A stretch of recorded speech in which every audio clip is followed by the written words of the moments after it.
ابلیس کا تخت پانی کے اوپر ہے اور وہ وہیں سے اپنے لشکر کو روانہ کرتا ہے، اور ابلیس کے نزدیک سب سے اچھا، سب سے بہتر شیطان وہ ہوتا ہے کہ جو لوگوں کے درمیان میں فتنہ ڈالتا ہے۔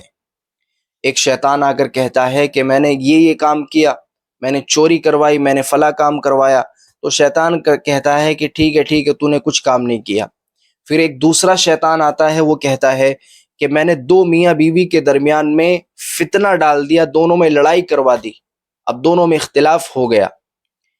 تو شیطان جو ابلیس ہے وہ بڑا خوش ہوتا ہے، وہ سردار، اور کہتا ہے کہ واقعی تم نے آج کام کیا ہے، اسے اپنے گلے لگا لیتا ہے۔ تو میاں بیوی کے درمیان میں جھگڑا کرانا، یہ فتنہ ڈالنا، یہ شیطان کے نزدیک سب سے بہتر کام وہ اس لیے ہے کہ ان دونوں کے اختلاف سے صرف دو انسانوں ہی کے نہیں بلکہ دو خاندانوں کے درمیان میں جنگ ہو جاتی ہے، اور جس کے نتائج بہت برے ہیں۔ اس لیے ایسے وقت میں میاں بیوی کو چاہیے کہ وہ اس دعا کو ضرور پڑھا کریں، اعوذ باللہ من الشیطان الرجیم۔